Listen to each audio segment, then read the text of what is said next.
All right, guys. So in this section of Saltwater Fishing University, we're going to be discussing the types of gear that you need to have a successful day on the water. We're going to start off with the lighter side of gear, and then we're going to work our way up to the heavier side of gear. From rods and reels to bait and tackle, we're going to cover what's necessary for you to get out there and have a good day on the water. Let's start off with our inshore fishing setup. I have a number of these setups, and this is my go-to setup on the boat. These rods are with me every single charter, every single day. They are the workhorses of my business and the backbone of my business too. This is how much I'm trying to emphasize the importance of this particular setup.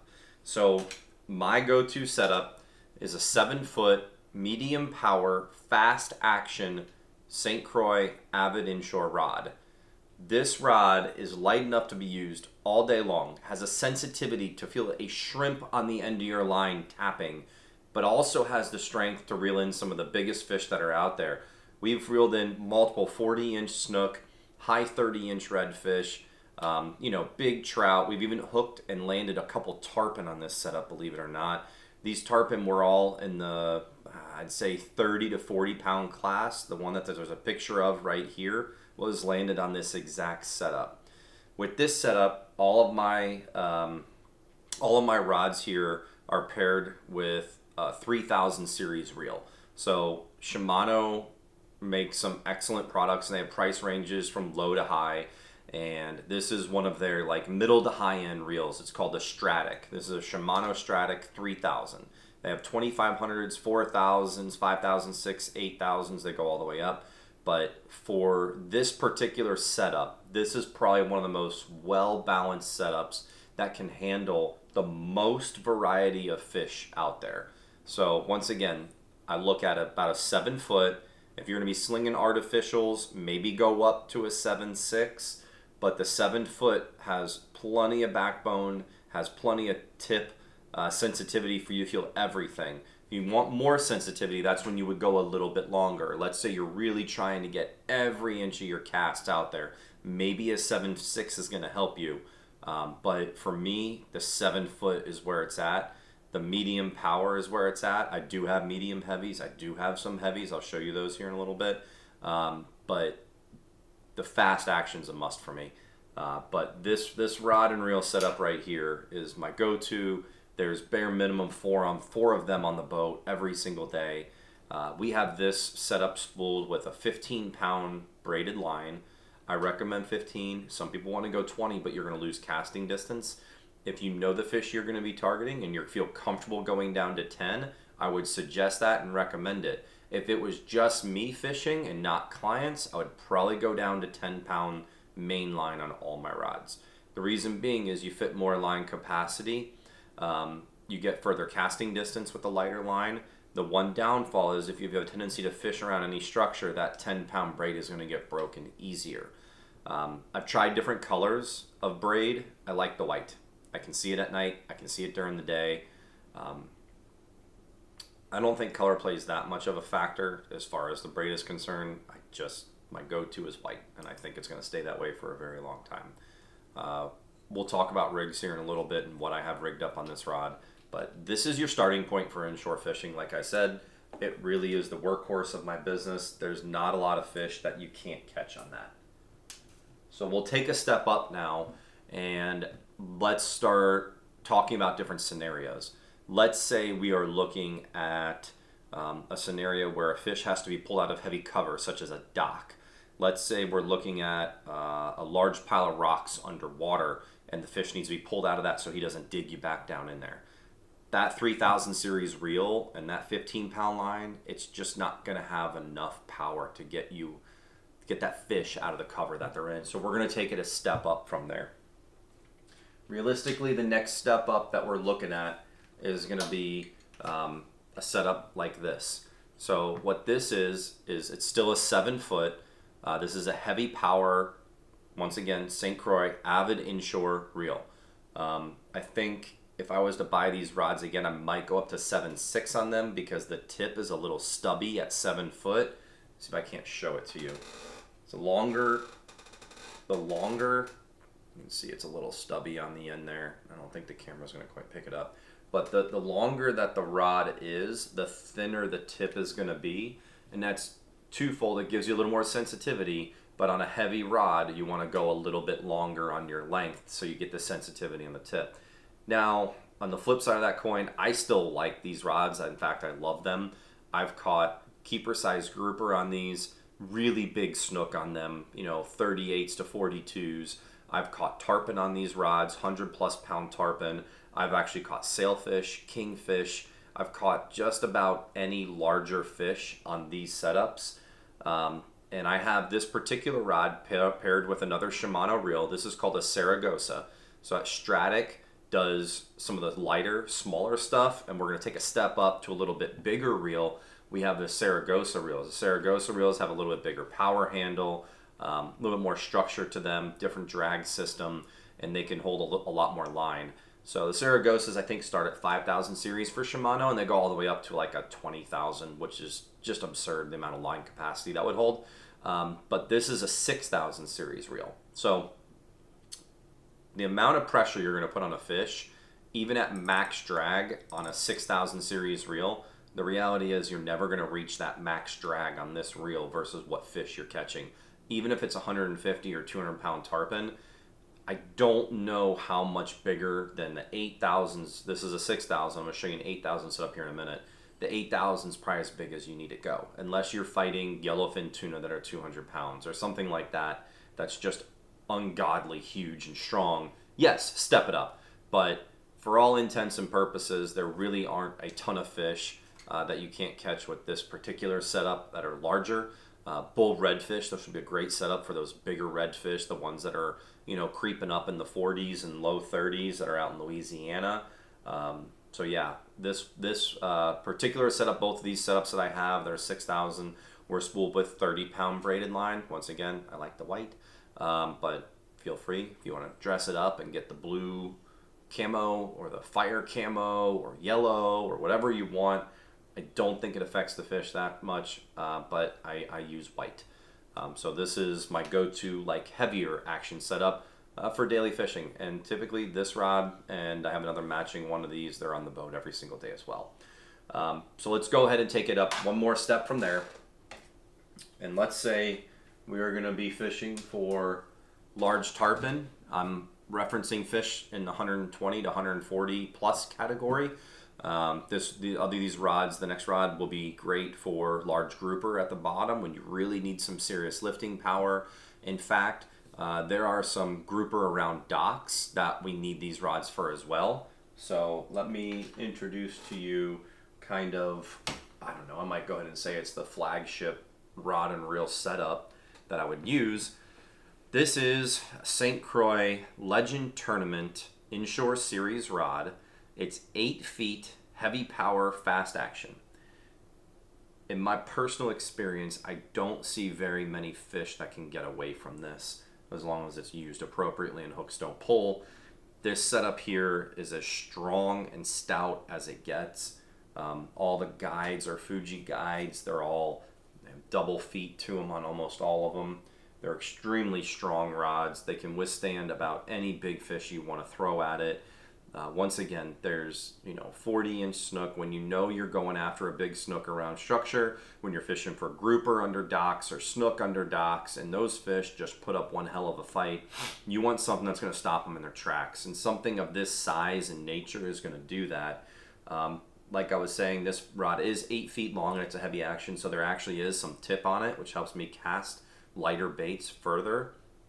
I have this rod paired with an 8,000 series Shimano Saragossa reel, and it has 50-pound line on it, 50-pound main line, braided, white braid. And like I said, when I know I'm going after a 40 or 50-pound black drum, if I'm going after the 15 and 20-pound inshore groupers, if I know I'm hitting a 40-inch snook or a high 30-inch snook, this setup's coming off the rack and it's getting on the boat. Because I'm going to tell you right now, there ain't a damn fish that's going to escape me if he's hooked well on this. And I think that should kind of give you all an idea of some of our basic inshore setups. Now, one of the things that I see all the time is people come down here and we're going to run to the store and we're going to get the biggest setup we can get because saltwater fish are just so much stronger and so much bigger than everything else. Okay, partially true, but not necessary.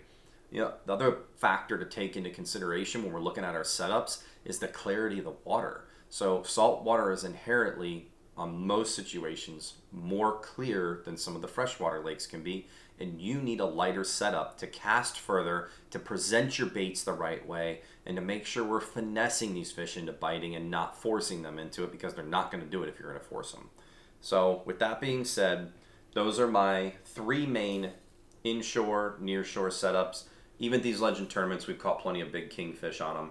I actually like these for kingfish because the line capacity on here is 350, I think. 350 to 400 yards on these 8,000 series Saragosas. And they can just stop a fish dead in their tracks when it needs to, And to properly fight a tarpon, a lot of times, we have to steer that tarpon's head. And with an 8-foot heavy power rod, we can really work that rod down into the water and steer that tarpon's head down. We'll talk more about that when we look at tarpon as a specific species. But, just please take this as your starting point right here. 7-foot, medium power, fast action, light. This is light tackle inshore rod with a 3,000 series reel, 15-pound braid. Maybe you're scared you want to go up to 30 or 20-pound braid. That's fine. But realistically, you're tying a leader on no matter what. So that 15-pound braid is really there for your line capacity, casting distance, and accuracy. That's what the braided line is used for. So yeah, thank you. All right, so next up, let's talk more about rigs and tools that you're going to need while you're out there. So let's start with discussing our leader material. So here I have the 3 main leader materials that I use for almost all my inshore fishing. So we have Seagar. This is called their Inshore series. Yes, this is called Seagar's Inshore series fluorocarbon leader. All my leaders that I use are 100% fluorocarbon. When you start trying to mix in monofilament, you're going to start having reflective capabilities from that line, and it's going to scare your fish away. So it is utterly necessary and required to use fluorocarbon as your leader material. And I carry 3 main sizes on the boat for inshore fishing. We got 20, 25, and 30. So depending on kind of where you're fishing, if the water's clear, we want to downsize to 20. If we have smaller fish and we know we're not going to have any structure to break off on, 20. Even if we have big fish and no structure to break off on, 20. The 20 is going to get you most of your bites. And the thought process there is, hey, at least let me get the bites. And if it takes you having to finesse a fish to the boat, fine. I'll do it all day long. I'd rather get the bite with a lighter leader and have it break off than not have the bite at all. So 20 pounds should probably be your starting point to start getting bites. I'm not saying you're not going to lose fish on 20. I'm just saying that's your starting point. Typically daily use, I'm moving up to 25. It's tough to judge your clients and what they can and cannot do skill level wise before you get them on your boat. So 25 gives me a little bit of a safety margin. And if I feel like the client can really fish and we need some chances at some, maybe bigger fish or some fish that are a little skittish like snook in clear water on the beach, I will drop down to 20 for them. But 25 is kind of my starting point for most people. Let's move up to 30. 30 pounds can be used when you're fishing mangroves for redfish, doing that specifically. If you're fishing a little bit of structure, even for bigger snapper. If you're fishing for cobia, you're going to want to be at 30. If you're fishing, snook at jetties where there's rock piles around, 30 is going to be your starting point most likely. Because once you get those bites, you really don't want to lose that particular fish when you're targeting that specific species. Once again, let me just say this, for general purpose use, there's nothing wrong with 25. Super clear water, skittish fish, drop down to 20. Maybe start with 20, that way you're getting bites, but then move your way up if you start losing some fish. So that's kind of the thought process and the mentality behind leader selection. Also with that, the reason why I use the Seagar Inshore series is because all of these leaders have a spool capacity of 100 yards, okay? I want you next time you're at the store to go to your fishing store and look at your leader material. Almost every single one of those leaders is going to be 25 or 30 yards of leader, and the cost is exorbitant on them. You can spend $30, $40 on 30 or 40 yards of leader, and it doesn't get you very far. Now, With the Seaguar Inshore, it's the only one that comes in a 100-yard spool, and the cost is totally competitive with, or not competitive. The cost is extremely low compared to everything else. So, for example, this 25-pound Seaguar Inshore 100-yard spool cost me $26.99. Most other brands, you're getting 30 yards for about $30, same cost. That's why I use this. It's effective, and it's cost effective as well. A lot of the guides in my area use this. Now, let's say you're going after your tournament fishing or something like that, and you need to use better leader. There is better leader out there than this. They have Seaguar Blue Label and Seaguar Green Label. Those are two of the best leaders on the market, in my opinion. I think there's one other one, Yozuri, that really does kind of bump heads and compete with those two. But when we start talking about tournament fishing, you want the best leader choice that you can have. Look for Seaguar Blue Label or Seaguar Green Label, or the Yozuri Pink is excellent leader as well. So moving on from leader choice, we have hook selection. For me, I use about 3 different types of hooks for daily fishing. My go-to daily choice hook is this guy right here. I know this is going to be super hard to see on camera, but this is an Owner MUTU 1/0 light wire circle hook. This is an offset circle. You can maybe see it. Try to hold it up a little bit. But the circle goes like this. It comes down and circles out. What that does is, even if you have a hook set mentality, as soon as that hook touches that fish's lip, it's already in there. You can see it already in my finger, and all I did was pinch it. As soon as I start pulling on it, it goes right in very, very easily. So if you go with the inline circles, they're a little bit harder to get a hook set on. And if you had if you're typically a hook setting type of fisherman, you experience with bass, you don't know how to reel down and then hook set, this is kind of where you want to be. That, or you can go to a J hook. There's nothing wrong with J hooks as far as a functionality standpoint goes. This is also an Owner product. This is an Owner SSW offset J hook. So this has the same offset as those MUTUs have. This is a 1/0 as well, extremely sharp. Barely even touches it, goes right into your finger. These are excellent hooks for sheep's head, somebody who can actually feel bites. So if you are fishing and you know how to feel a bite on your rod and you want to go to the J hook, I am all for it. If you're dead baiting or chunking things, you really need to be using a circle hook. What this does is it helps save our fish. So the fish populations have been stressed over the last number of years, and I'll explain that a little bit later in my conservation section of the course. But circle hooks prevent these fish from swallowing the hooks and allows them to get hook set right in the corner of the mouth, so it's easy for you to remove the hook, get the fish back in the water, and keep them safe and keep them alive. Because there's a lot of fish out there, regulations you're not allowed to keep, and there's no reason to have those fish die or be, gut hooked for no reason at all. So just recapping on these couple hooks here, we got the Owner MUTU light offset circle hook. This is a 1/0. We got the Owner SSW, real small little hook there, 1/0. I can go down to a number 2 or number 1 on these when I'm sheep's head fishing. The other thing we didn't discuss is kind of moving up from there. When we're tarpon fishing is a great example. In the years I've been fishing, I have found people to use all different types of hooks for tarpon fishing, and I don't think, no matter what you do, if you tarpon fish enough, you're going to find that whatever brand hook you're going to use is going to straighten out. It's going to break. You are going to have problems with that hook, no matter what. I have never found a hook that is perfect and flawless. I think there are some that are better than others, but I don't think that there's a perfection to it. So with that being said, take this part of the hook conversation with a grain of salt. My go-to hook for tarpon fishing, and this is on the beach, this is when I'm using a crab, a pinfish, or a lighter bait. I don't need a massive hook. I'm using a 5/0 Mustad Demon offset perfect circle. So once again, we have an offset. I don't know if you can see it, but there's an offset to this hook. This hook has a point that goes in. This hook is a light wire. So when you go looking at hooks, you got thicker gauge hooks, you have thinner gauge hooks. You might think that the thicker the hook is, the thicker gauge the wire is, the better off it's going to be for hooking that fish. But I'm sorry to tell you, that's not always the truth. The truth is that these lighter wire hooks get deeper penetration into a fish's mouth when you set it, which allows you to hook set better on those fish. So that's why I use such a small hook for tarpon fishing.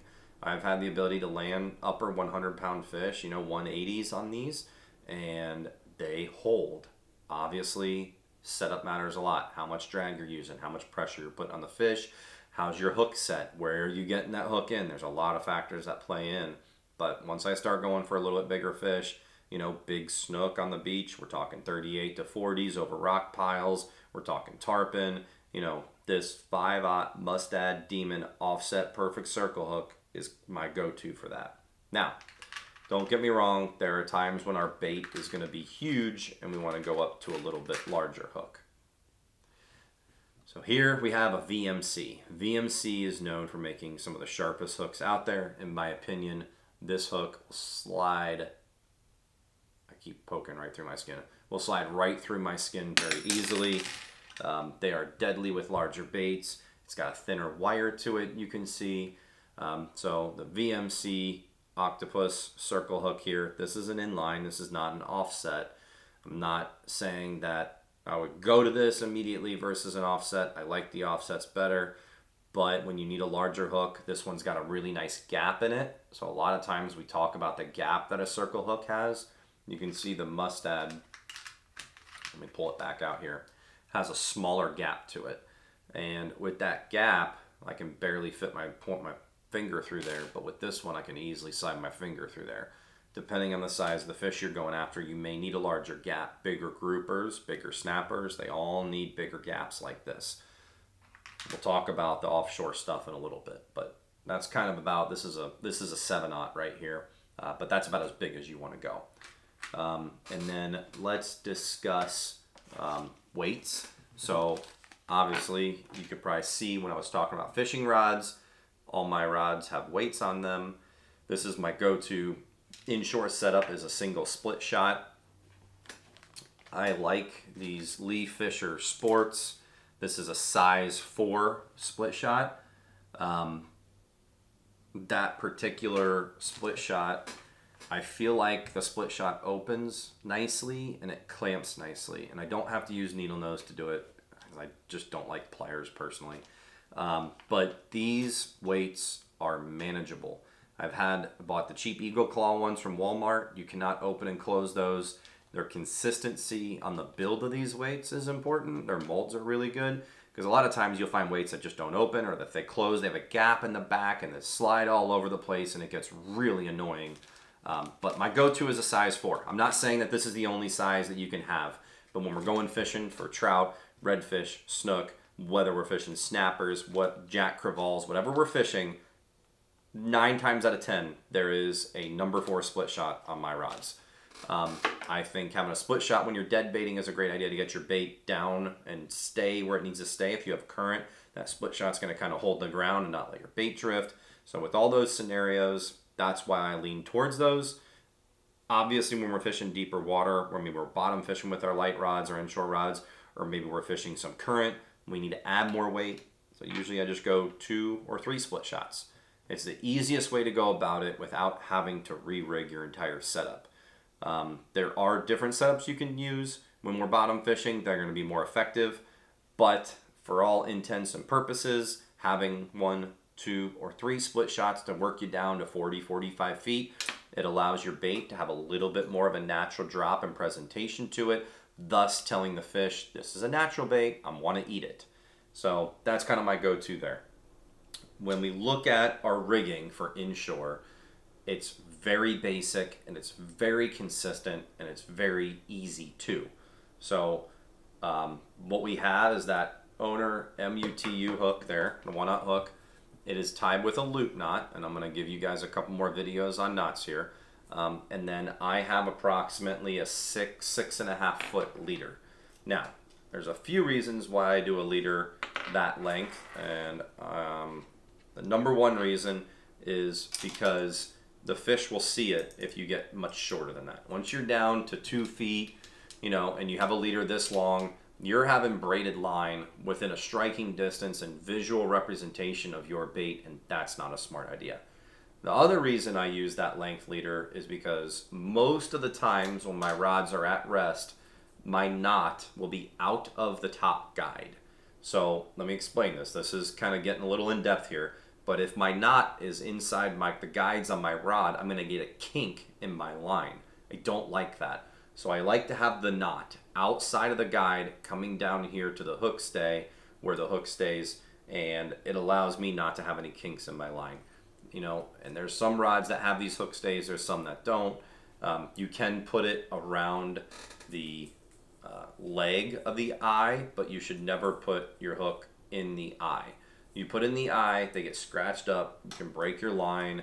I've had guides pull off. In fact, I think this one needs to be replaced. It's got a little break in it, and most of that is from people sticking it on there and tightening it down before I can tell them, please don't put that there. There's a reason why these rods have hook stays on them, and that's the main reason there.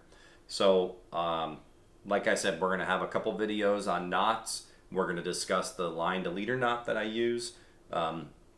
On my day-to-day charters, I use a double uni knot. I feel like it's very easy and quick to tie. Of course, there are plenty of other knots you can tie. Once I start going up in size to, let's say we're tarpon fishing or we're fishing for bigger snook off the beach, all of my other rods that are big rods have the FG knot on them. I think that the FG knot can be stronger than the double uni, but it takes a lot more time to tie, and it takes a lot more time to learn as well. So sometimes that FG knot can come in handy, sometimes it doesn't. For what it's worth, we've landed 40-inch snook on these inshore rods, or 38s to 40s with the double uni on them. And you have to consider how much pressure you're going to be putting on a fish. And when you start taking those factors in, that's when you start to make decisions on what knots you're going to tie. If you're fishing around heavy structure, you're going to be horsing these fish out. Your drags are locked down. You're fighting big tarpon. You're fighting big grouper out of structure. You're fighting big snook out of structure. I wouldn't rely on the double uni. I would go right to the FG. If you have somebody that doesn't know how to fish, you might be retying your lines a lot, and the double uni might be your go-to and it might be fine. I can tell you I have landed tarpon on double unis. I'm not saying you can't. I'm just saying when it comes down to knot strength, and that we've tested this at the bait shop, we put a line tensioner on it, a scale, and we pulled on it, that the FG knot is one of, if not the strongest knots out there. So that's my 2 cents on that. As far as other tools that I would recommend having, I talked about a Baker dehooker in a previous video. This is the tool that I'm talking about. This one's a little old, so it doesn't pop back the way it used to. But when it comes down to taking hooks out of fish that you don't want to get your hands near, this is where you need to be. So you put the line through here, get a good grip on your hook. This tool will lock your hook in place and allow you to pop it out of the fish's mouth while maintaining approximately 12 inches, 16 inches of safety from that fish's mouth or spines in the case of poisonous fish, catfish, or sharks. This is the only tool that I have that removes hooks from fish's mouths on my boat. And if I, for whatever reason, don't have this tool, I'm going to the store and buying it that day. That's how important it is to me.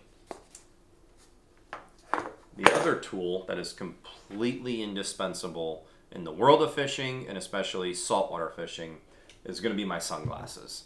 Now, I know this kind of seems like cliche or over talked about or anything like that, but I'm going to tell you a little story to kind of impress upon you how important sunglasses are. It was probably, let's say, 2 years ago. I was out fishing on my boat. I had my Costa Del Mar sunglasses on, which are noted as some of the best. I had the 580G lens. It's a green, high contrast glass lens from Costa Del Mar. It's touted as one of their best lenses that they have for inshore and nearshore fishing. I loved them. I absolutely love those sunglasses. I could see fish with them. I thought everything was great. One of my buddies came on my boat, and he had a pair of these. These are Bahios. And he left the Bahios on my boat for whatever reason. I was 2 hours through a 4-hour charter, I changed my sunglasses out and put the Bahios on, and all I can tell you is Bahios haven't been off my face since. The way that these glasses are constructed, from the lens quality, the material of the lens is second to none. The fish that I see versus my friends that wear Smiths or Costas or even Maui's, it's better. It's just simply better than anything else out there. If you haven't heard of them, the company name is Bajio, B-A-J-I-O. They're right here in Florida. The guy who started this used to work for Costa Del Mar. He was their CEO, moved over, started his own company with Bajio, and because he didn't want to be limited by what he could and could not do and didn't want to have any compromises on his sunglasses. So if you haven't heard of Bahios, I would highly recommend you go take a look at them. They have a number of different lens options, and if you're not sure which one's right for you, you need to do one of two things. You either pair the lens color, the outside of the lens color, these are green, to the color of your eyes. This is going to help you see through the water a little bit better. Or you can kind of look at the water that you're fishing. So people fish green water, you want green lenses. You fish a little bit more stained water, these purple lenses might be better off. Or if you fish offshore and it's only blue, go with the blue lenses. So I think the best middle ground has been these green mirror lenses that they have. They have them both in glass and polycarbonate. I find that the polycarbonate lenses don't pinch the back of my head as much when they're on me. The glass ones have added rigidity, so they kind of have a tendency to pinch the back of your head a little bit. But this is one tool that if I got all the way to the boat ramp and forgot them, I'd turn around and go back and get them. That's how important I see sunglasses on the water. All right, so we've discussed saltwater rods for inshore fishing. We discussed some of the hooks for inshore fishing, and we've discussed some of the setups. The only real change to the setup would be when we start looking at tarpon or those inshore grouper or snook around structure that we've discussed. Going up to a 50-pound leader is going to be where you want to start off with. Yeah, you can go down to 40, but I think 50 needs to be the go-to so that once you hook fish, you stick them and you keep them. The only main difference between inshore fishing and when we start looking at those tarpon is we want to use a longer leader. So the 6-foot leader isn't enough in tarpon fishing. I would say bare minimum you want to be 8, 9, 10, 11, whatever it may be. So that's something that I wanted to point out. The longer the leader on tarpon, the better off you're going to be. So yeah, with that, that's the main difference. When we are fishing for trout and we're using our inshore rig here, I leave the weight on, and then what I'm going to do is then I'm going to add a fish strike indicator or bobber on up here. That bobber can be anywhere from, 1.5 to 2 feet from the hook all the way to 5 feet from the hook, depending on the depth of water that you're fishing. The idea behind a fish strike indicator or bobber or float is to keep your bait off the bottom. Yes, it's called a fish strike indicator, but what it really does is keep your bait off the bottom. That's the strike zone. So typically when we're looking at trout, we're looking for a grassy area. That grass might be a foot, maybe even 2 feet off the bottom, and then you have to take into consideration that plus whatever the depth of the water is. And I want my bait right on top of that grass. So if I have a good idea of what that is, that's where I'm going to set my float, and that's what's going to be best for my trout fishing. So that's another type of rig or setup you can use. The other option is they have a lot of popping corks or clacker rigs. So you go to your local bait shop, you'll see these bobbers. They have a wire through them and a couple beads on either side. And when you pop them like you're using a popper for bass, you're going to pop it and it's going to go clack, and then you're going to let it sit. So if we think about it, what's happening is the clacker's up here. We pull it really hard, the shrimp pops up to the surface, makes a noise, and the shrimp slowly drifts back down. And then we want to do that again and just keep repeating that process. There's a number of different setups we can use for that. I'll talk about them a little bit more in depth when we're out there fishing for trout and redfish on the videos, and I'll show you those different setups. But for all intents and purposes, this is all you need. A hook, a weight, a leader, and a main line. Life's good. Obviously, this is all for live bait. If we're going to switch up to lures, all we change out is the hook for a jig head or whatever lure you're throwing. But we'll discuss that once again more in the artificial section. So that is what I would call the essential gear for inshore fishing. Next up, we'll be taking a look at your offshore gear.